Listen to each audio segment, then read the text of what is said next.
నీతి స్వరూపుడు మా కన్న తండ్రి, మమ్మల్ని ప్రేమించి సజీవ లెక్కలో ఉంచి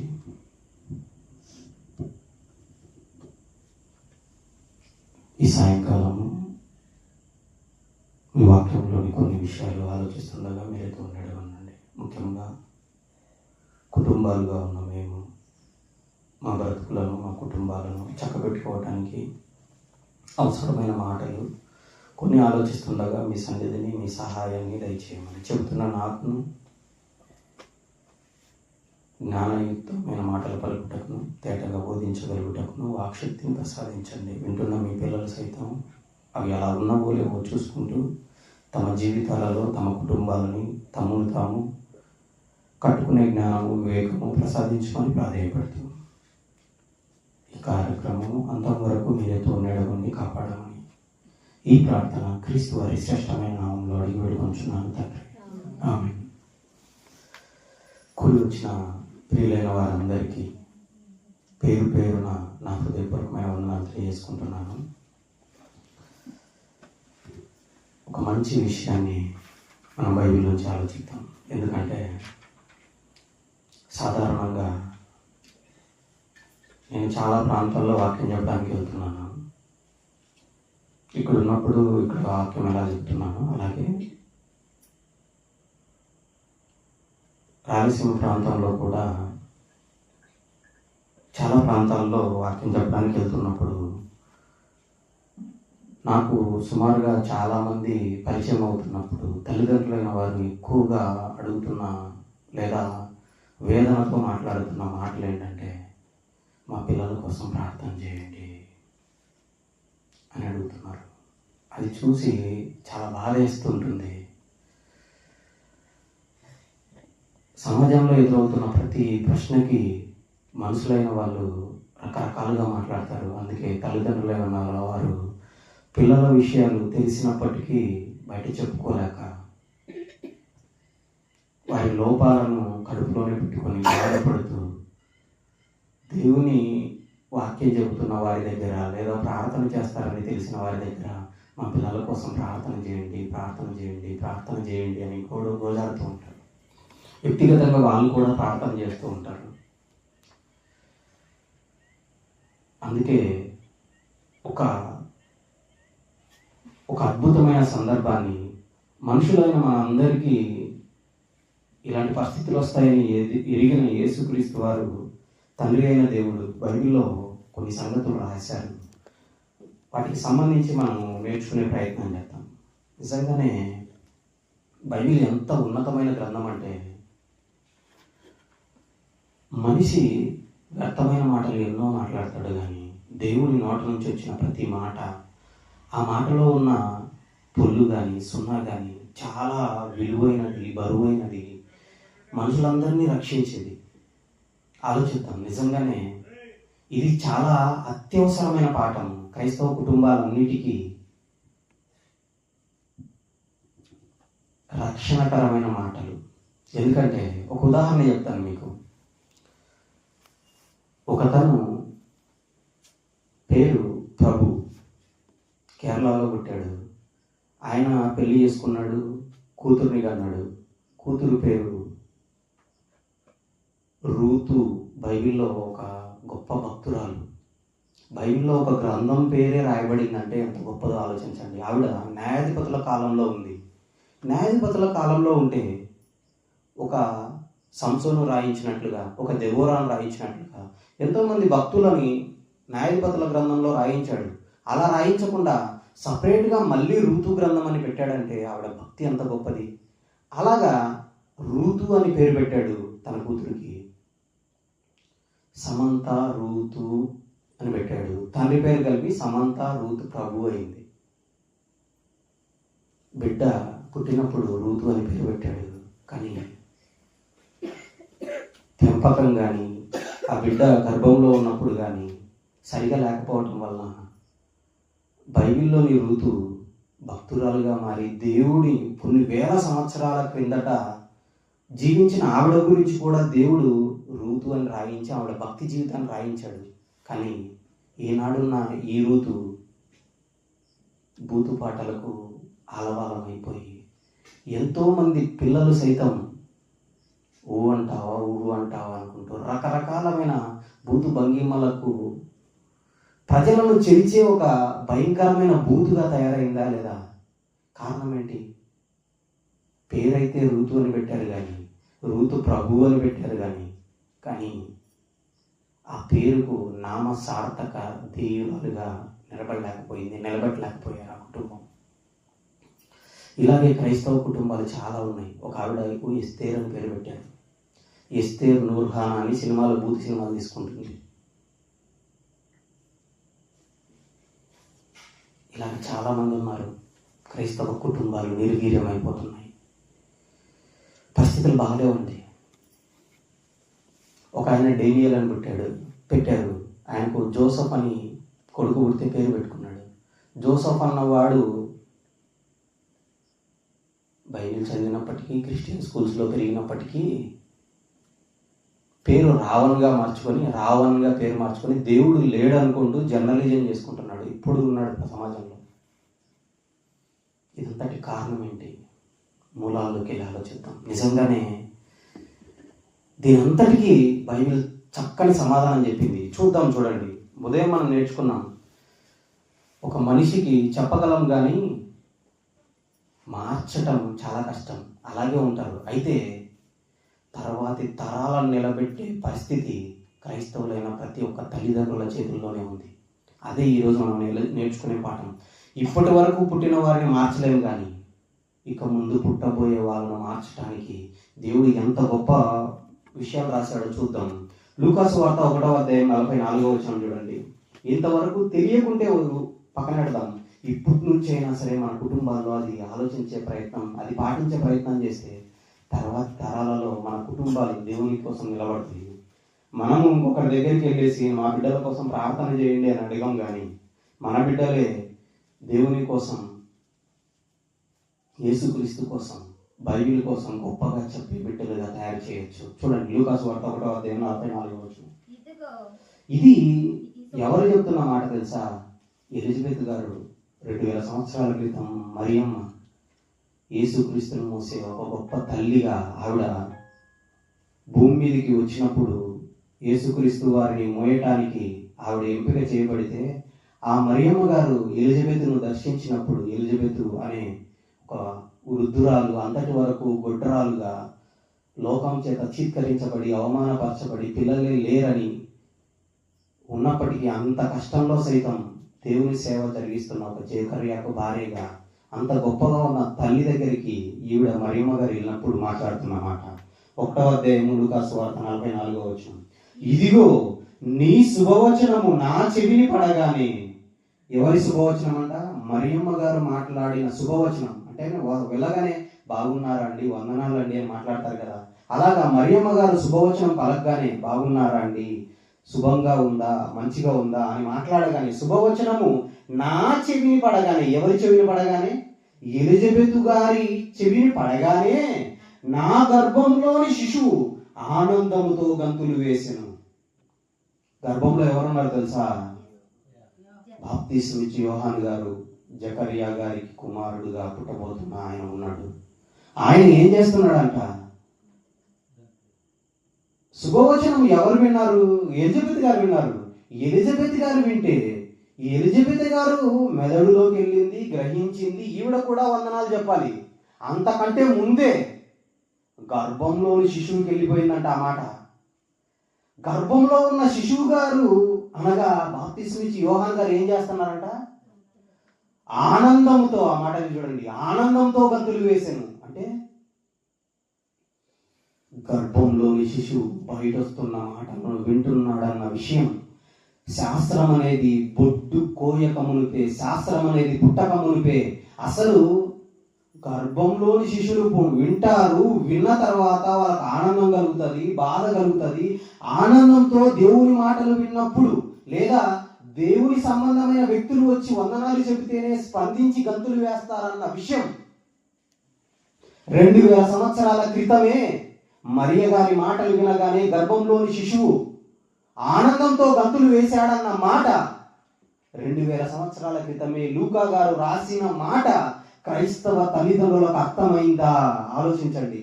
అర్థమైతే గర్భంలో బిడ్డ పడగానే దేవుని మాటలు మాట్లాడాలని అర్థమైన తల్లిదండ్రులు ఎంతమంది మాట్లాడారు? తమ బిడ్డలకు దేవుని మాటలు ఎప్పుడు వినిపించారు? దేవుని మాటలు ఎప్పుడు చదివి వినిపించారు?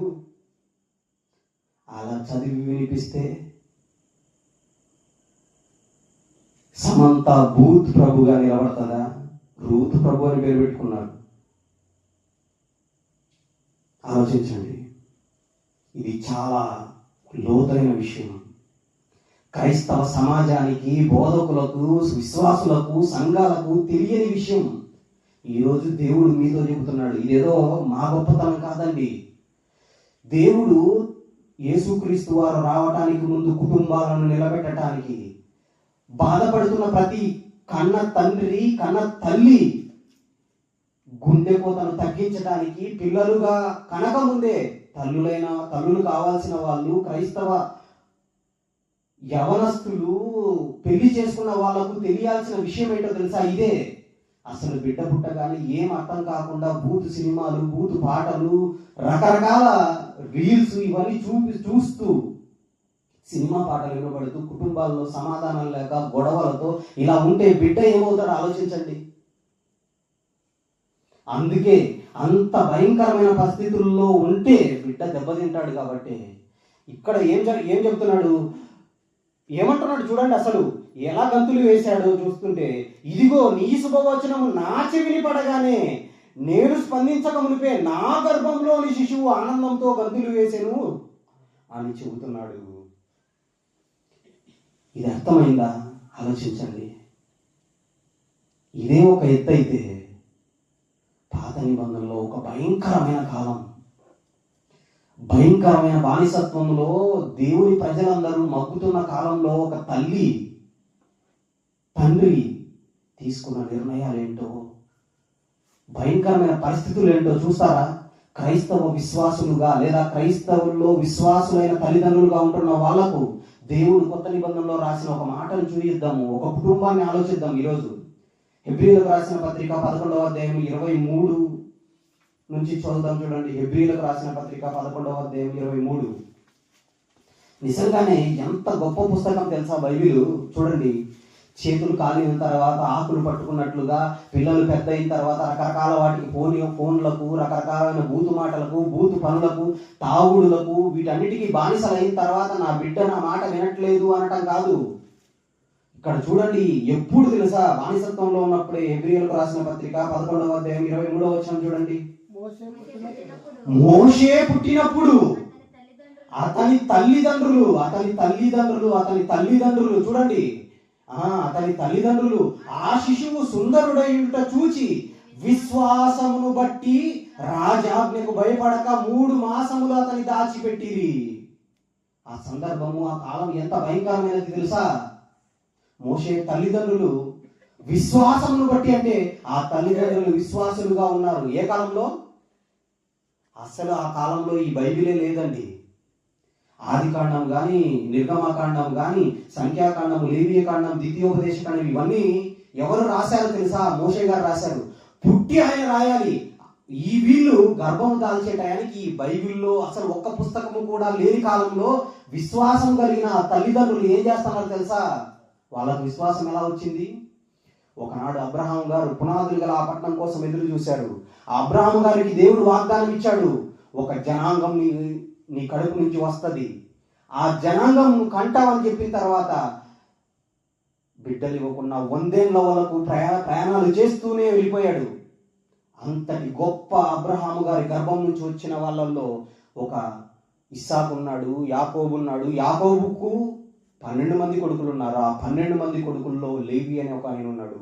ఆ గోత్రంలో పుట్టిన యాకెబెదు, అమ్రాము అనే వాళ్ళు ఉన్నారు. వాళ్ళే మోషే గారి తల్లిదండ్రులు.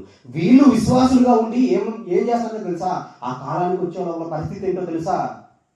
చూద్దామా? ఎంత భయంకరమైన పరిస్థితి తెలుసా? ఈనాడు ఉన్నట్లుగా మనం కూర్చొని వాక్యం చదువుకుంటున్నట్లుగా బైబిల్ లేదు, ప్రార్థన చేసుకోవడానికి సమాజ మందిరాలు లేవు, బానిసత్వంలో ఉన్నారు. వాళ్ళ పరిస్థితి ఏంటో తెలుసా? ఎగ్జాక్ట్గా వాళ్ళ కుటుంబంలో మొట్టమొదట ఒక కుమార్తె పుట్టింది. ఆవిడ పేరే మిర్యాము. తర్వాత కొంతకాలానికి ఇంకొక కుమారుడు పుట్టాడు, ఆయన పేరే అహరోను. తర్వాత 3 సంవత్సరాలకు మోషే పుట్టాలి. ఆ టైంలో రాజాజ్ఞ వచ్చింది. ఏమని తెలుసా? పుట్టిన ప్రతి ఒక్క మగబిడ్డను చంపాలి, చంపాలి, చంపాలి, చంపాలి. వీళ్ళు ఎక్కువైపోతున్నారు, ఐగుప్తును ఆక్రమించుకుంటారని రాజాజ్ఞ చేస్తే ఆ రాజాజ్ఞకు భయపడక వీళ్ళు ఏం చేశారంట? చూడండి, ఆ మాట ఎంత గొప్పగా ఉందో చూడండి. మోషే పుట్టినప్పుడు అతని తల్లిదండ్రులు శిశువు సుందరుడైనట చూచి విశ్వాసమును బట్టి రాజాజ్ఞకు భయపడక 3 మాసములు దాచిపెట్టిరి. 3 మాసాలు దాచిపెట్టారంట ఆ బిడ్డను. ఎంత భయంకరమైన పరిస్థితి తెలుసా? ఒకసారి నిర్గమాకాండానికి వచ్చేయండి. ఆ పరిస్థితి ఏంటో, ఆ కాలం ఏంటో మనకు తెలుస్తుంది. నిర్గమాకాండం 1వ అధ్యాయం. నిజంగానే ఎంత గొప్ప తల్లులు అండి వాళ్ళు, ఎంత గొప్ప తండ్రి అండి ఆయన. చూడండి, ఆదికాండం తర్వాత నిర్గమాకాండము 1వ అధ్యాయము 2వ అధ్యాయంకి వచ్చేయండి. 1వ అధ్యాయంలో చూస్తే 12వ వచనం చూద్దాం. 1వ అధ్యాయం 12. అయినను ఐగుప్తీయులు ఇశ్రాయేలీల వారిని శ్రమ పెట్టిన కొలది వారు విస్తరించి ప్రబలిరి కనుక వారు ఇశ్రాయేలీల ఎడల అసహ్యపడిరి. ఇంకా ఏం చేస్తున్నారు? 14 చూస్తే 13-14. ఇశ్రాయేలీల చేత ఐగుప్తీయులు కఠినముగా సేవ చేయించుకొనిరి. వారు ఇశ్రాయేలీల చేత చేయించుకున్న ప్రతి పనియు కఠినముగా ఉండెను. వారు జిగట మంటి పనిలోను, ఇటుకల పనిలోను, పొలములలో చేయి ప్రతి పనిలోను కఠిన సేవ చేయించి వారి ప్రాణములను విసిగించిరి. ఇంత విసిగిస్తుంటే ఆ తల్లిదండ్రులు నిలబడ్డారు విశ్వాసాన్ని బట్టి. ఏం చేశారు తెలుసా? వీళ్ళు చంపమని చెప్తే ఏం చేస్తున్నారు చూడండి. 2వ అధ్యాయము 2వ వచనం. ఆ స్త్రీ గర్భవతి అయి కుమారుని కని వాడు సుందరుడైనట చూచి 3 నెలలు వాణ్ణి దాచెను. తర్వాత ఆమె వాణ్ణి దాచలేక వాని కొరకు ఒక జమ్ము పెట్టె తీసుకొని జిగట మన్నును కీలును పూసి అందులో ఆ పిల్లవాడిని పెట్టి ఏటి ఒడ్డున జమ్ములో దాన్ని ఉంచగా వానికి ఏమి సంభవించునో తెలుసుకుంటకు వాని అక్క దూరముగా నిలిచి ఉండెను. ఏం జరుగుతుందో తెలుసా? రాణి పుట్టాడు. ఇశ్రాయేలీయులను బానిసత్వంలో నుంచి విడిపించడానికి ఒక కుమారుడు పుట్టాడు. మామూలుగా ఆ పరిస్థితుల్లో తల్లిదండ్రులు అయిన వాళ్ళు ఉంటే ఏం చేస్తారు తెలుసా? రాజాజ్ఞ ఎంత భయంకరమైనదంటే రాజాజ్ఞ మీరితే చంపేస్తాడు. ఆల్రెడీ వీళ్ళకు ఎవరున్నారు? ఒక కుమార్తె ఉంది, ఒక కుమారుడు ఉన్నాడు. మోషే గారు పుట్టే టయానికి అహరోను వయసు ఎంత తెలుసా? 3 సంవత్సరాల బిడ్డ. ఈ రాజాజ్ఞ ఇంత భయంకరంగా ఉంటే మేము విశ్వాసం కలిగి ఉన్నాము. ఈ బిడ్డే దేవుని పిల్లలను విడిపించడానికి పుట్టే బిడ్డగా నిలబెట్టాలని నిర్ణయం తీసుకున్నప్పుడు ఆ బిడ్డను 3 నెలలు దాచారు. రాజాజ్ఞను అతిక్రమించి మేము దాస్తున్నామే, ఇది తెలిస్తే, బిడ్డ ఏడిస్తే తెలిస్తే రాజు సైనికులు వచ్చేసి తల్లిదండ్రుల వారిని చంపేస్తే 3 సంవత్సరాల బిడ్డగా ఉన్న అహరోను ఏమైపోవాలి? మిరియాం ఏమైపోవాలి? అయినా కూడా విశ్వాసంతో నిలబడ్డారు తల్లిదండ్రులు. ఆ పాలు పెట్టేటప్పుడే తల్లి ఆ బిడ్డను ఆ 3 నెలల కాలంలో ఎలా పెంచింది తెలుసా? ఆ గర్భంలో ఉన్నప్పుడే. ఇశ్రాయేలీయులు అంత కఠిన దాసత్వంలో ఉంటే వాళ్ళకి ఆ దాసత్వం ఎలా ఉండేది తెలుసా? ఈరోజు మనం కూర్చొని ప్రశాంతంగా భోజనం చేయగలుగుతున్నాం. ఆనాడు ఎంత కఠినమైన సేవ చేయించారంటే ఈయన అమ్రామ్ అనే ఆయన పని చేసి మధ్యాహ్నం భోజనం చేయడానికి వస్తే భోజనం అయ్యేంత వరకు కూడా కూర్చొని చక్కగా భోజనం చేసే పరిస్థితి లేదు. భోజనం వండే కొండల ఎద్దకే వెళ్ళేసి తినేసి మళ్ళీ పనికి వెళ్ళిపోవాలి. ఎందుకు? జిగటమన్ను కానీ, కీలు కానీ, గడ్డి కానీ వీటన్నిటినీ వాళ్ళే తెచ్చుకోవాలి, వాళ్ళే ఇటుకల లెక్క అప్పగించాలి. ఇవన్నీ మీకు తెలుసు, వాటన్నిటిలోకి నేను వెళ్ళట్లేదు. అంత భయంకరమైన కఠిన సేవ చేయించుకుంటుంటే తండ్రి ఏమో రెక్కలు ముక్కలు చేసుకొని వచ్చేస్తున్నాడు. ఇంట్లో తల్లి ఒకతే ఉంది. 3 సంవత్సరాల పసిబిడ్డగా అహరోను ఉన్నాడు. నడవగలిగేదిగా ఒక బిడ్డను జమ్ము పెట్టెలో పెడితే ఎత్తుకొని వెళ్ళిపోయేదిగా మిరియాం ఉంది.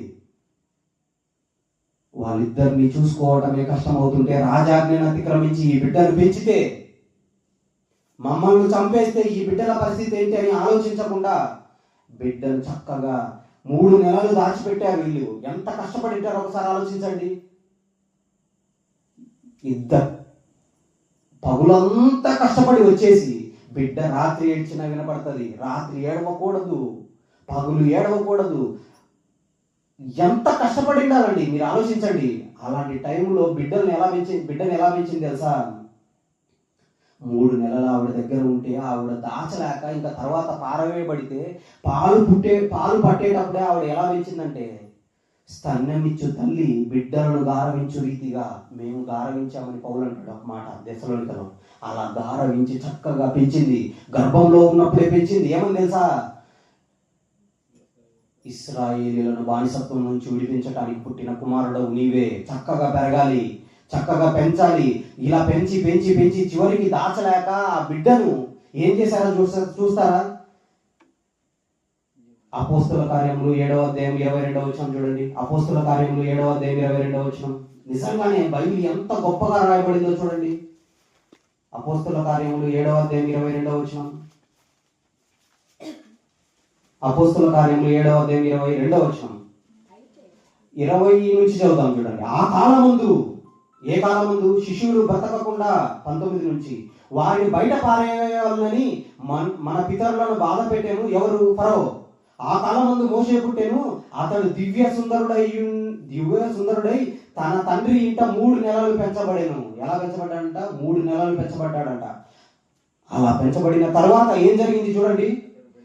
అతడు బయట పారవేయబడినప్పుడు, ఇంకా పెంచలేక బయట పారేసినాడు అంట. వీళ్ళు ఎక్కడ? నైలు నదిలో పారవేయబడితే దేవుడు సంరక్షకుడిగా ఉండి ఎక్కడికి, ఏ రాజు అయితే చంపాలని ఆజ్ఞ ఇచ్చాడో ఆ రాజు కోటలోకే రాజకుమార్తెను రేపు తీసుకెళ్ళాడు. తీసుకెళ్తే ఆ రాజ కోటలో ఎలా పెరిగాడు తెలుసా? ఎలా పెరిగాడంటే నిజంగానే 22 చూడండి. తర్వాత బయట పారవేయబడినప్పుడు ఫరో కుమార్తె అతన్ని తీసుకొని తన కుమారునిగా పెంచుకొనేను. మోషే ఐగుప్తీయుల సకల విద్యలను అభ్యసించి మాటల యందును కార్యముల యందును ప్రవీణుడై ఉండెను. ఇంత ప్రవీణుడైన తర్వాత తయారు చేసింది తల్లి, సింహాసనం ముందు పెట్టింది.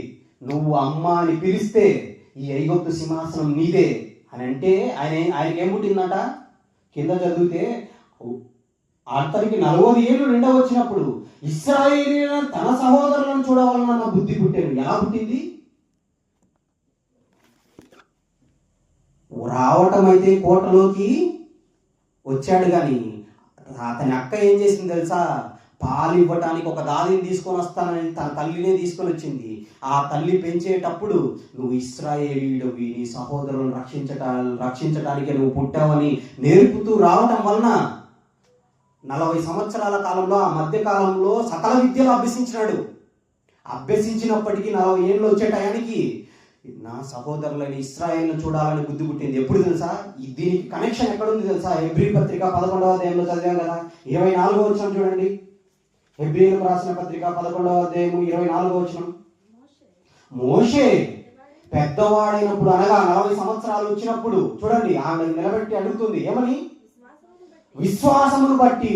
ఆల్రెడీ తల్లిదండ్రుల విశ్వాసాన్ని బట్టి 3 నెలలు దాచారు. ఎలాగా? రాజాజ్ఞకు భయపడకుండా దాచారు. పాలిచ్చేటప్పుడు ఎలా పెంచారు? నువ్వు ఇశ్రాయేలీయుల కోసమే పుట్టావు, ఇశ్రాయేలీయుల విడిపించటానికే నువ్వు పాలు తేనెలు ప్రవహించే దేశానికి, మన తండ్రి యొక్క అబ్రహాముకు దేవుడు వాగ్దానం చేసిన దేశానికి ఈ ఇశ్రాయేలు లక్షల మందిని నడిపించడానికి ఒక నాయకుడిగా పుట్టావని ఆ తల్లి పెంచితే, దాన్ని పాలతో పాటు నిర్మలమైన మనసులో ముద్రలుగా కలిగిన మోషే సకల విద్యలు వచ్చినప్పటికీ 40 ఏళ్ళు నిండా వచ్చిన తర్వాత తన తల్లి పాలిచ్చేటప్పుడు పెంచిన ఆ యొక్క బుద్ధి మరిచిపోకుండా ఏం చేశాడు చూడండి. 40 ఏళ్ళు నిండా వచ్చినప్పుడు పెద్దవాడైనప్పుడు విశ్వాసమును బట్టి, తల్లిదండ్రుల్లో విశ్వాసం ఎలా ఉందో విశ్వాసమును బట్టి ఐగుప్తు ధనము కంటే క్రీస్తు విషయమైన నింద గొప్ప భాగ్యమును ఎంచుకొని అల్పకాల పాపభోగం అనుభవించుట కంటే దేవుని ప్రజలతో శ్రమ అనుభవించుట మేలని యోచించి ఫరో కుమార్తె యొక్క కుమారుడనని అనిపించుటకు ఒప్పుకొనలేదు, కానీ ఏనైనగా ప్రతిఫలముగా కలుగు గొప్ప బహుమానమందు దృష్టి ఉంచెను. 40 ఏళ్ళు వచ్చిన తర్వాత మన బిడ్డలు ఎలా ఉన్నారు? చిన్నప్పుడు పాలిచ్చేటప్పుడు గర్భంలో ఉన్నప్పుడు అలాగ పెంచుతున్నామా? అలా పెంచట్లేదు కదా. తల్లిదండ్రులైన వారు బూతు మాటలు మాట్లాడుకుంటారు పడక గదుల్లో. తల్లి గర్భం ధరించిన తర్వాత ఈ బిడ్డ దేవుని బిడ్డగా నా గర్భం నుంచి వస్తున్నాడే, ఈ బిడ్డ దేవుని ప్రజలను విడిపించడానికి, ఈ సాతాను అబంధనస్థాల నుంచి, ఈ భయంకరమైన పాపంలో నుంచి దేవునికి దూరమైన సహోదరులను విడిపించడానికి పుడుతున్నాడు నా బిడ్డ. ఆ బిడ్డను నిలబెట్టాలని ఏ తల్లి పాలిచ్చేటప్పుడు కానీ, గర్భంలో ఉన్నప్పుడు కానీ దేవుని మాటలు చదువుతుంది, దేవుని మాటలు వింటుంది? చెప్పండి. అలా పెంచకపోబట్టే బిడ్డ వయసు వచ్చిన తర్వాత రకరకాల విన్యాసాలు చేస్తారు. కాలేజీ చదువులకు వెళ్ళేసి రకరకాల స్నేహాలు పెట్టుకుంటారు. సినిమాలో ఇవన్నీ ఎందుకు జరుగుతున్నాయి తెలుసా? చిన్నప్పటి నుంచి వారిని అలాగా పెంచకపోవటం వల్లనే, గర్భముగా ఉన్నప్పుడే దేవుని మాటలు వినిపించకపోవటం వల్లనే. అందుకే ఒకనాడు పాలిచ్చి పెంచిన తల్లి సమూయేలును ఎలా పెంచింది? దేవాలయంకు రాగానే మొక్కాడంట. చుట్టూ ఉన్న ఏలీ కుమారులు ఎంత భయంకరంగా దేవుని సేవ చేయడానికి వచ్చిన స్త్రీలతో వ్యభిచరిస్తున్నా, అలాంటి కార్యక్రమాలు చూస్తున్నా కూడా ఆ బిడ్డ మాత్రం రాజులను అభిషేకించే ఒక గొప్ప ప్రవక్తగా ఎదిగాడు, ఒక న్యాయాధిపతిగా ఎదిగాడు. ఎంతమంది డబ్బు ఇస్తామని ఆశ చూపినా ఒక న్యాయాధిపతిగా వాళ్ళ దగ్గర డబ్బును ఆశించకుండా దేవుని సేవ చేశాడు. ఇశ్రాయేలు ప్రజలకు న్యాయం తీర్చాడు. ఈనాడు ఈ బిడ్డ 40 సంవత్సరాలు వచ్చిన తర్వాత ఐగుప్తు రాజసింహాసనం నీకు ఎదురు చూస్తుంది నాన్న, నువ్వు అమ్మ అని పిలిస్తే చాలు, నిన్ను 3 నెలలుగా ఉండగానే నైలు నదిలో జమ్ము పెట్టలో వెళ్ళిపోతుంటే ఏడుస్తుంటే, ఎక్కడ నైలు నదిలో ఉండే మొసళ్ళు తినేస్తాయేమో అని చెప్పి నేను తీసుకొని నా కోటలో నా కుమారునిగా చేసుకొని పెంచితే, ఈరోజు 40 ఏళ్ళు వచ్చిన తర్వాత అమ్మ అనకుండా ఇశ్రాయేలు దగ్గరికి వెళ్ళిపోతావా? అంటే రాజాజ్ఞకు భయపడకుండా అల్పకాల పాపభోగం అనుభవించడం కంటే దేవుని ప్రజలతో శ్రమే అనుభవిస్తానని చెప్పేసి ఆయన నిర్ణయం తీసుకున్నాడు. ఇశ్రాయేలు ప్రజలను చూడటానికి వెళ్ళాడు. తొందరపాటిలో ఒక ఐగుప్తిని చంపితే, చివరికి మిద్యాను అరణ్యంలోకి వెళ్ళిపోతే, మిద్యాను అరణ్యంలో 40 సంవత్సరాలు ఎవరితో మాట్లాడే పరిస్థితి లేక, కుటుంబము దాటి అన్నను చూడలేక, తల్లిని చూడలేక, అక్కను చూడలేక, తండ్రిని చూడలేక కొన్ని సంవత్సరాలు 40 సంవత్సరాల పాటు మిద్యానారణ్యంలో గొర్రెలు మేపుకుంటూ అసలు మాట్లాడటమే కష్టమైంది. ముందు చూస్తే ఆయన మాటల యందును కార్యముల యందును ప్రవీణుడు అన్నాడు. సకల విద్యలు అభ్యసించిన మహాజ్ఞాని. మాట నత్తివాడేం కాదు. మోషే 40 ఏళ్ళు వచ్చే లోపల 40 ఏళ్ళ వరకు అంత బాగున్న ఆయన మిగతా 40 సంవత్సరాలు మిద్యానారణ్యంలో గొర్రెలతో తిరుగుతుంటే ఆయనకు మాట రావటమే కష్టమైపోయింది. అంత భయంకరమైన స్థితిలో బలహీనుడు అయిపోయినప్పుడు తల్లి పాలిచ్చి పెంచేటప్పుడే అలాగా పెంచడం వలన, గర్భంలో ఉన్నప్పుడే ఇశ్రాయేలును విడిపించడానికి చక్కగా నువ్వు పెరగాలి నాన్న అని చెప్పడం వలన 80 సంవత్సరాలు వచ్చిన తర్వాత దేవుడు మళ్ళీ పట్టుకున్నాడు. ఎక్కడికి వెళ్ళిపోయినా కూడా ఆయన పట్టుకుంటున్నాడు. మళ్ళీ ఐగుప్తు దేశానికి పంపిస్తున్నాడు. పంపించిన తర్వాత వాళ్ళను విడిపించడానికి నిలబడిన మహానాయకుడే మోషే. 40 సంవత్సరాల పాటు భయంకరమైన ఇశ్రాయేలును నడిపించడానికి నిలబడ్డాడు. కారణం ఏంటో తెలుసా? ఒక తల్లి తన గర్భంలో ఉన్నప్పుడే బూతు మాట్లాడకుండా, బూతు ఆలోచనలు చేయకుండా, బూతు ఆలోచనలు చేయకుండా దేవుని ప్రజలుగా అంత కఠిన బానిసత్వంలో కూడా రాజాజ్ఞకు భయపడకుండా విశ్వాసులైన తల్లిదండ్రులుగా వాళ్ళు బిడ్డలను పెంచిన తీరు నేటి క్రైస్తవునికి పాఠంగా మారుతుందా? క్రైస్తవ తల్లిదండ్రులందరికీ పాఠంగా మారుతుందా? ఆలోచించండి. అదే గర్భంలో ఉన్నప్పుడే ఇలాగ చేయగలిగితే, గర్భవతులు కాకముందే తండ్రులైన వాళ్ళు తెలివి ఉన్న ప్రతి క్షణం దేవుని మాటలు ఆలోచించాలని, దేవుని వాక్యాల గురించి చెప్పుకోవాలని, ఇలాంటి సంభాషణలు కలిగి ఉంటే కుటుంబాలలో గొడవలు లేకుండా, సమాధానాలు లేకుండా దేవుని గురించే మాట్లాడుతూ నిలబడితే పిల్లలు అలా బ్రతకరా? ఖచ్చితంగా బతుకుతారు. అందుకే పుట్టి చెడిపోయిన తర్వాత వాళ్ళు మార్చడం మహా కష్టం. కానీ గర్భంలో నుంచి రాబోతున్న బిడ్డలను నిలబెట్టాల్సిన బాధ్యత ప్రతి క్రైస్తవ తల్లిదండ్రులకు ఉంది, ప్రతి తల్లిదండ్రికి ఉంది. అందుకే దేవుడి పిల్లల్ని ఇస్తుంటే అది ఎరువగా క్రైస్తవుల పేర్లు పెడుతున్నారు. జోసఫ్ అని, డేనియల్ అని రకరకాల పేర్లు పెడుతున్నారు. బతుకులు మాత్రం మారేలాగా వాళ్ళను చిన్నప్పుడే పాలను పాలించి పెంచే తల్లులు పెంచట్లేదు, గర్భవతులైన తల్లిదండ్రులు పెంచట్లేదు. అందుకే పరిస్థితులు ఎలా మారిపోతున్నాయి, చాలా భయంకరంగా ఉన్నాయండి. ఈనాడు బిడ్డలే ఎంత భయంకరమైన పరిస్థితి తెలుసా? వికారాబాద్లో ఒక బిడ్డ తినక డాక్టర్ కోర్స్ చదివిస్తే హైదరాబాద్కి వెళ్ళి డాక్టర్ అవ్వచ్చు చదువుతుంది. ఇప్పుడు ఫోన్లు వచ్చాయి కదా, ఇన్స్టాగ్రామ్లో కూడా పరిచయం అయినాడు. పరిచయం అయిన తర్వాత నేను పెళ్లి చేసుకుంటాను, ఇతను ప్రేమిస్తున్నానని చెప్పేసింది. కుటుంబం పరువు ఏమైపోతుందమ్మా అని సర్ది చెప్పుకుంటే విన్నట్టుగానే వెళ్ళింది. హైదరాబాద్కి వెళ్ళింది. కొంతకాలం ఉంది, మర్చిపోలేకపోతుంది. ఈ తల్లిదండ్రులు ఒప్పుకోవట్లేదని చెప్పేసి వచ్చింది సెలవుల్లో. వచ్చేటప్పుడు తల్లిదండ్రులకు కోసమని 2 ఇంజక్షన్లు తెచ్చింది. అమ్మా, నీవు పని చేసి కష్టపడుతున్నావు కదా, నొప్పులు వస్తున్నాయి కదా, నేను ఒక ఇంజక్షన్ వేస్తాను, కొద్దిసేపు నిద్ర పడుతుంది, బాగా పడుకొని రెస్ట్ తీసుకొని నొప్పులు తగ్గిపోతాయి అని చెప్పింది. ఇంజక్షన్ వేసింది. కాసేపటికి నిద్రపోయింది. పనికి వెళ్ళి వచ్చిన నాన్న వచ్చాడు. నాన్న, నీకు కూడా నడుము నొప్పి ఉంది కదా, నీకు అమ్మకి ఇప్పుడే ఇంజక్షన్ ఇస్తాను, నడుము నొప్పి, ఆమె గోలు నొప్పులు తగ్గుతాయి, నీకు కూడా ఒక ఇంజక్షన్ తీసుకొని వచ్చాను, వేస్తానని చెప్పేసి వేసింది. ఆయన పడుకున్నాడు. ఉదయాన్నే తిరిగి లేవలేదు. తల్లిదండ్రులు ఇద్దరు చనిపోయారు. బయటకు వచ్చి నాటకాలు ఆడుతుంది. ఏమని తెలుసా, మా అమ్మ నాన్నకు హార్ట్ అటాక్ వచ్చింది, గుండె పట్టుకొని రాత్రి నిద్రలో చనిపోయారని నాటకాలు ఆడుతుంది. పోలీసులు అయిన వాళ్ళు గట్టిగా నిలబెట్టి లేడీ పోలీస్ స్టేషన్లో కానిస్టేబుల్ కరెక్ట్గా వాళ్ళ ట్రైట్లో ట్రీట్మెంట్ చేస్తే అప్పుడు నిజం ఒప్పుకుంది. నేను ఎంత ప్రయత్నించినా నా తల్లిదండ్రులు నా ప్రేమను అంగీకరించట్లేదు, అందుకే చంపేశాను. ఇక్కడ కూడా ఒక ఇన్సిడెంట్ జరిగింది. ఏమని అయితే తల్లిదండ్రులు చంపేస్తున్నారు, ప్రేమకు ఒప్పుకోలేదని వాళ్ళే ఆత్మహత్యలు చేసుకుంటున్నారు కాదా? క్రైస్తవ పిల్లలే కదండి వీళ్ళు ఇంత భయంకరంగా మారిపోవడానికి కారణం ఏంటి? క్రైస్తవులైన వాళ్ళు ఏదో మేలు జరిగితేనే దేవుని నమ్ముకుంటారు, మేలు జరిగితేనే ఒక సంఘానికి వెళ్తారు, మేలు జరిగితేనే మేలు జరగాలనే దేవుని దగ్గరికి వెళ్తారు. కానీ భవిష్యత్ తరాలను కాపాడటానికి, సమాజంలో ఉన్న నిందలు తీసివేయడానికి దేవుడు నా గర్భాన బిడ్డలు పుట్టిస్తున్నాడు, ఆ బిడ్డలు గొప్పగా పెంచాలని ఏ తల్లిదండ్రులు అనుకుంటున్నారు? బిడ్డలు పెద్ద అయిన తర్వాత రకరకాల వ్యాపకాలలో, రకరకాల వ్యామోహాలలో, రకరకాల మోహాలతో తిరుగుతున్నప్పుడు వారిని చూసి వేదనతో తట్టుకోలేక దైవ సేవకుల దగ్గరికి వచ్చేసి ప్రార్థన చేయండి అని వేధించే బదులు, లేదా వేదన పడే బదులు, పిల్లలుగా ఉన్నప్పుడే, గర్భంలో ఉన్నప్పుడే ఆ బిడ్డలను దేవుని కోసం పెంచాలి, దేవుని వాక్యాలు చెప్పించాలి, దేవుని వాక్యాలు సండే స్కూల్గా ఉన్నప్పుడే వాక్యాలు నేర్పాలని ఎంతమంది క్రైస్తవ తల్లిదండ్రులు అనుకుంటున్నారు? ఒకనాడు బైబిలే లేనప్పుడు, ఆజ్ఞలే లేనప్పుడు, అస్సలు బానిసత్వంలో ఉన్నప్పుడు, రాజాజ్ఞ ఉన్నా కూడా, 2 పిల్లలు ఉన్నా కూడా మా ప్రాణహాని ఉందని తెలిసిన పిల్లలు ఏమైపోతారా అని విశ్వాసాన్ని కోల్పోకుండా, విశ్వాసమును బట్టి ఆ తల్లిదండ్రులు ఎలా పెంచారు? ఒక గొప్ప నాయకుడిని పెంచారు. ఇశ్రాయేలీయులను విడిపించిన ఒక మహారక్షకుడు ఆయన. మోషే అని పేరు పెట్టుకోవడం కాదు. పిల్లల్ని అలా పెంచగలుగుతున్నారా క్రైస్తవ తల్లిదండ్రులు? ఆలోచించండి. అందుకే గడిచిన కాలాలను వదిలిపెట్టండి. ఇక ముందుకైనా సరే మన కుటుంబాలలో, మన తరాలలో, మన తర్వాతి తరాల్లో పుట్టబోయే వాళ్ళని నిలబెట్టాల్సిన బాధ్యత బైబిల్ పట్టుకున్న ప్రతి క్రైస్తవునికి ఉంది. బైబిల్ పట్టుకోకుండా తల్లిదండ్రులు అలా నిలబెట్టినందుకు ఏం చెప్పాడు తెలుసా దేవుడు? నిజంగా ఎంత గొప్ప పుస్తకం తెలుసా? ఇవన్నీ మీకు తెలియదేమో. పిల్లలు పుట్టగానే ఎంత భయంకరంగా ఇంత కొన్ని వచనాలు చూపిస్తాను చూడండి.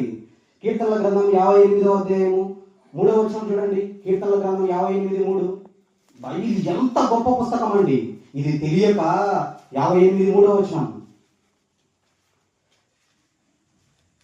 తల్లి కడుపున పుట్టినది మొదలుకొని, కీర్తనల గ్రంథం 58వ అధ్యాయం 3వ వచనం, తల్లి కడుపున పుట్టినది మొదలుకొని భక్తిహీనులు విపరీత బుద్ధి కలిగి ఉందురు, పుట్టిన తోడని అబద్ధములు ఆడుచు తప్పిపోవుదురు, వారి విషయం నాకు పాము వంటిది, మాంత్రికులు ఎంత మార్పుగా మంత్రించినను వారి స్వరము తనకు వినబడకున్నట్లు, చెవి మూసుకున్నట్లు చెవిటి పాముల వలె ఉన్నారు.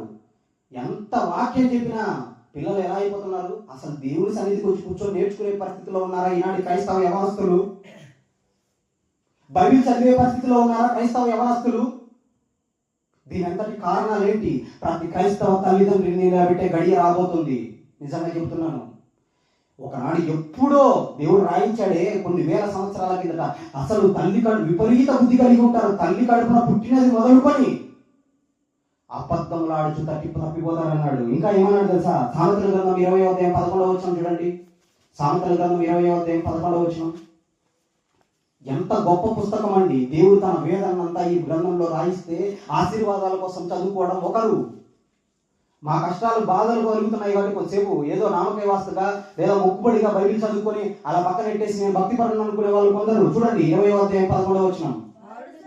బాలుడు సైతము తన నడవడి శుద్ధమైనదో కాదో, యథార్థమైనదో కాదో తన చేష్టల వలన తెలియజేయును.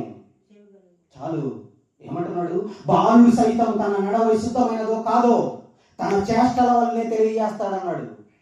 ఒకనాడు ఏలియా తర్వాత ఎలీషాగా ఉన్న ఆయన బోడివాడుగా ఉండి కొండ ఎక్కుతుంటే ఏం చేశారు తెలుసా? బాలురు బోడివాడ ఎక్కిపో అంటున్నారు.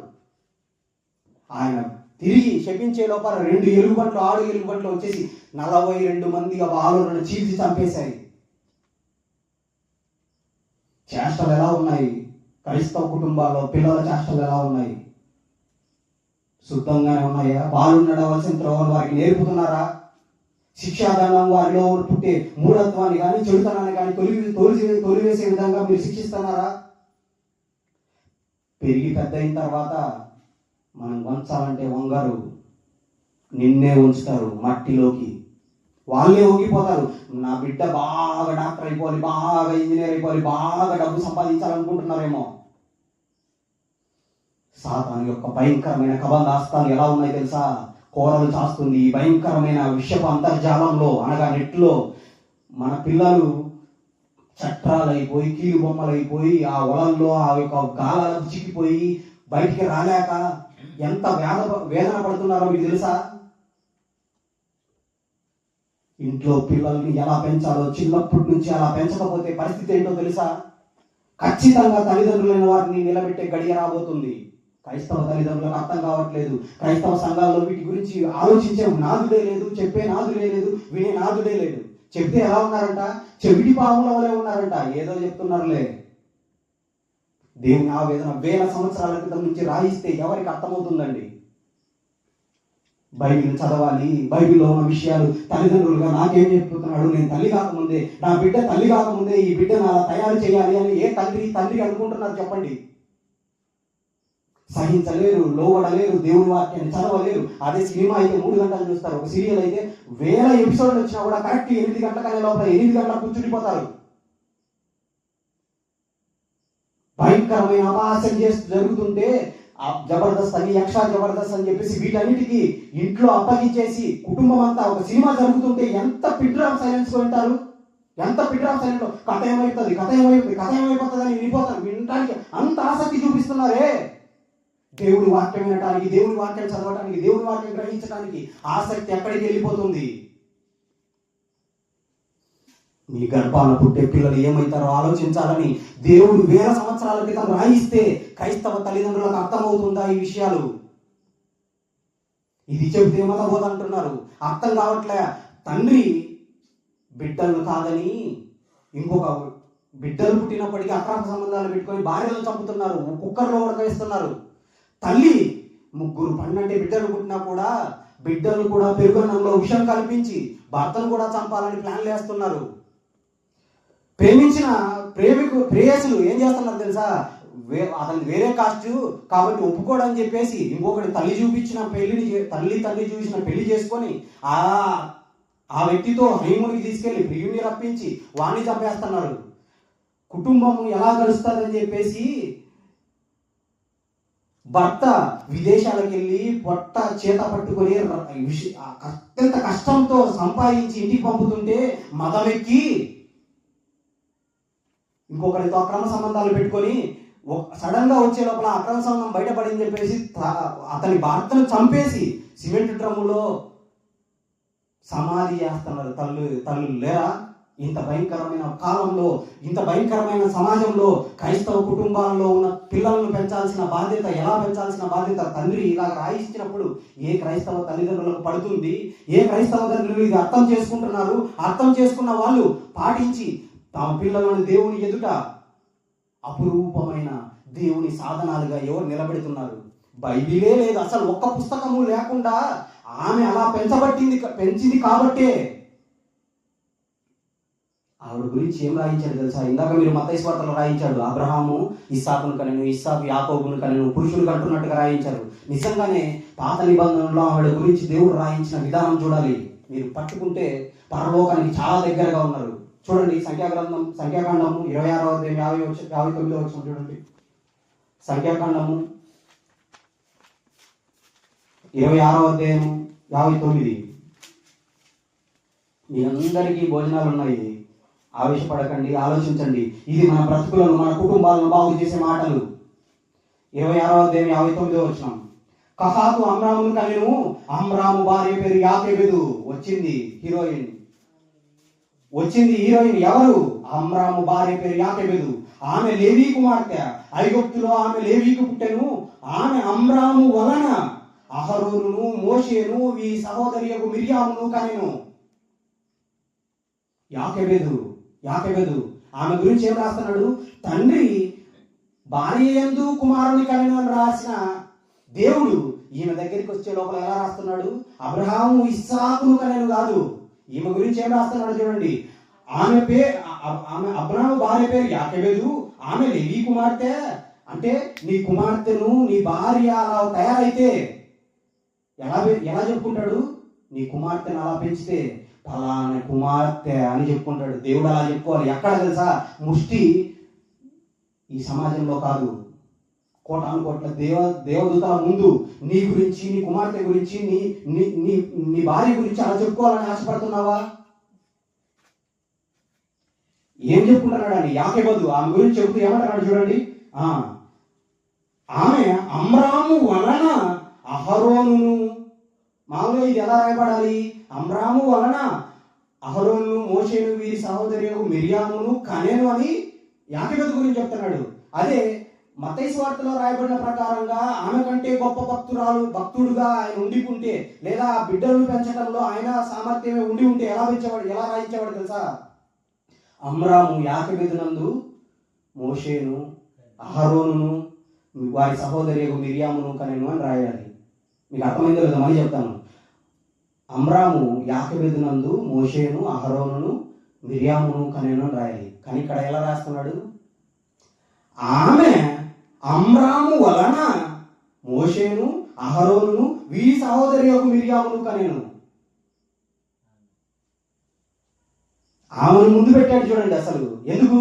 ఈయనేమో కఠినమైన దాసత్వంలో ఉదయం వెళ్తే రాత్రి చీకటి పడేంత వరకు పని చేసి మధ్యాహ్నం వచ్చినా కూడా తినడానికి సరైన సమయం లేక వండే కుండల దగ్గరే తినేసి మళ్ళీ పనికి వెళ్ళాలి. లెక్క అప్పగించకపోతే కఠినమైన శిక్ష, కఠినమైన సేవ, అంత భయంకరమైన కాలము. బిడ్డలను పుడితే చంపుతారు. ఇంత జరుగుతుంటే బిడ్డలను అలా నిలబెట్టినప్పుడు తల్లిదండ్రులు ఇద్దరు నిలబడితే ఈ రోజు క్రైస్తవ తల్లిదండ్రులుగా మారిన మన మీద, లేదా తల్లిదండ్రులుగా ఉన్న వారి మీద వాళ్ళు నిలబడితే మనము దేవుడికి సమాధానం చెప్పేదేంటి? వీళ్ళ ముగ్గురి గురించి దేవుడు ఏం రాయించాడు తెలుసా? ఎంత గొప్పగా పెంచిందో ఆ తల్లి. చూస్తే మీకా గ్రంథము 6వ అధ్యాయం 4వ వచనం చూడండి. చివరిగా మోషే ఒక్కడే కాదండి, మీకా గ్రంథము 6వ అధ్యాయం 4వ వచనం చూడండి. ఎంత గొప్ప పుస్తకం అండి అసలు బైబిల్. సమాజానికి అర్థమవుతుందా? మత ప్రచారం అని చెప్పేసి యేసుక్రీస్తు గురించి చెప్పకూడదనేసి రకరకాల ఆంక్షలు పెడుతున్న ఈ సమాజంలో ఏది చెప్పడానికి మీ బిడ్డలను ఒక సాధనాలుగా నిలబెడుతున్నారా? మీకా గ్రంథం 6వ అధ్యాయం 4వ వచనం చూడండి. మీకా గ్రంథం 6వ అధ్యాయం 4వ వచనం. చివరిగా ఆ వచనం చూసుకొని ముగించుకున్నాం. మీకా గ్రంథం 6వ అధ్యాయం 4వ వచనం. పాత నిబంధన 766వ పేజీ నంబరు. ఐగుప్తు దేశంలో నుండి నేను మిమ్మును రప్పించి తిని, దాస గృహములో నుండి మిమ్మును విమోచించి తిని. దేవుడు చెబుతున్నాడు. కొన్ని వందల సంవత్సరాల తర్వాత మీకా ప్రవక్త పుడితే ఆయనతో ఈ మాటలు మళ్ళీ గుర్తు చేసుకుంటున్నాడు. ఏమని తెలుసా? చూడండి. దాస గృహంలో నుండి మిమ్మును విమోచించి తిని, మిమ్మును నడిపించుటకై మోషే అహరోను మిర్యాములను పంపించి తిని. ఈ ముగ్గురు ఎవరు? ఒకే తల్లి కన్నది. ఎలాంటి పరిస్థితుల్లో? కఠినమైన దాసత్వంలో, అసలు బైబిల్ లేని కాలంలో, మగబిడ్డ పుడితే చంపేస్తాను అని ఆజ్ఞ వచ్చినప్పుడు విశ్వాసమును బట్టి ఆ తల్లిదండ్రులు ఆ బిడ్డను కాపాడారు. ఆ బిడ్డను పాలించి పెంచేటప్పుడు నువ్వు ఇశ్రాయేలీయుల విమోచన కోసం పుట్టావని నేర్పించారు. ఆయనకు మాత్రమే కాదు, ఆయన అక్కకు నేర్పించారు, ఆయన అన్నకు నేర్పించారు. ముగ్గురు కలిసి ఏం చేశారు తెలుసా? దేవుడే ఆ కుటుంబాన్ని ఎన్నుకున్నాడు. ఆ కుటుంబంలోని అక్కను, అన్నను, తమ్ముడిని, ముగ్గురిని ఎన్నుకున్నాడంట. ఏమని చేశాడంట చూడండి. ఆ మాట ఎంత అద్భుతంగా ఉందండి.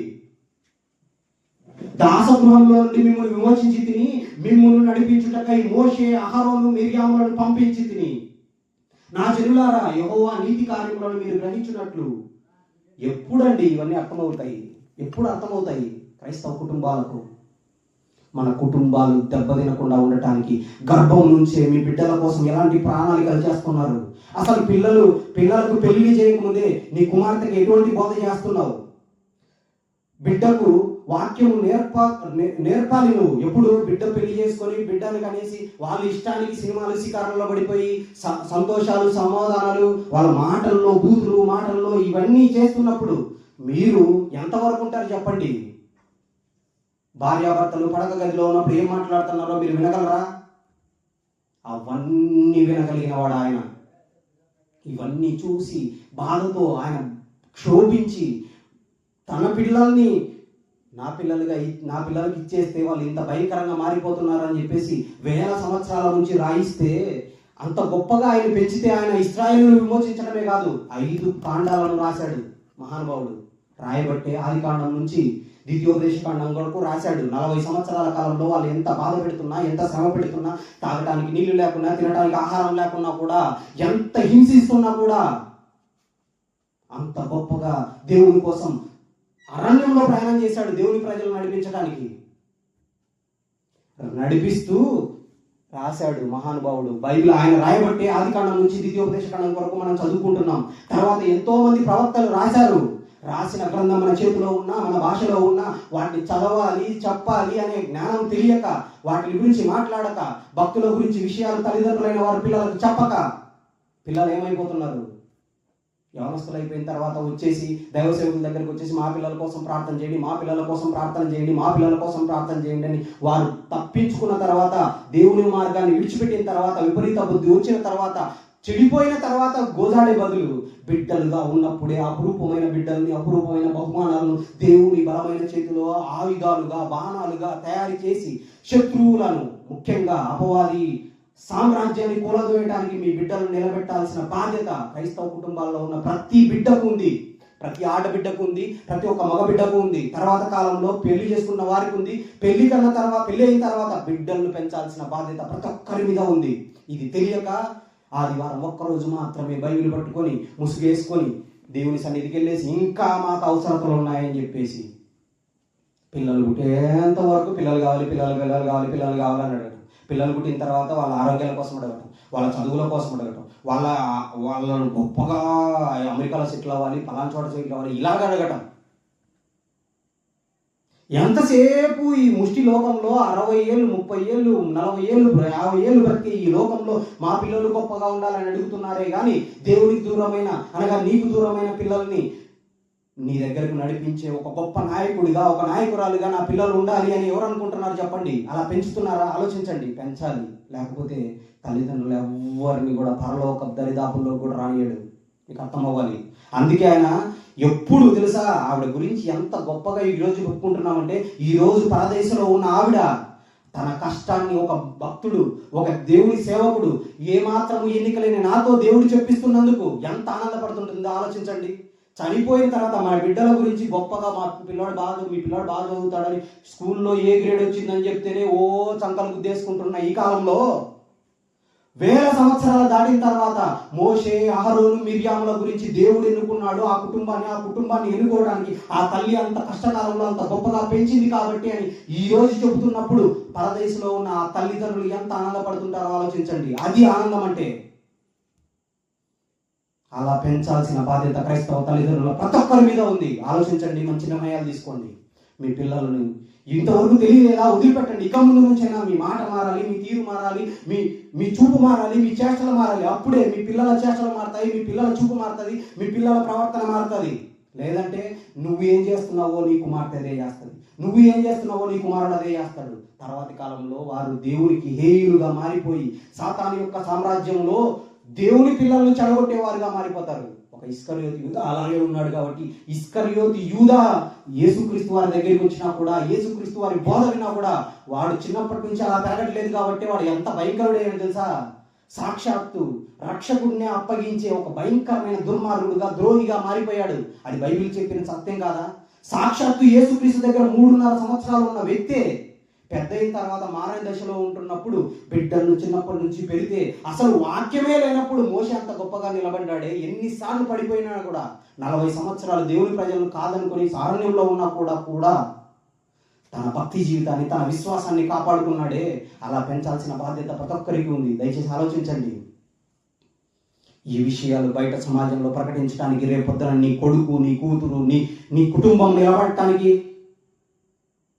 ఏం చేస్తారో, ప్రాణాలు అర్పిస్తారో, ప్రాణాన్ని, రక్తాన్ని పెట్టి మీ కష్టాన్ని ఇస్తారో మీరే నిర్ణయించుకోండి. ఓకేనా? చిన్న ప్రార్థన చేసుకొని ముగించుకున్నాం. ప్రేమ స్వరూపుడు మా కన్న తండ్రి, మమ్మల్ని ప్రేమించి సజీవ లెక్కలో ఉంచి నాయనా,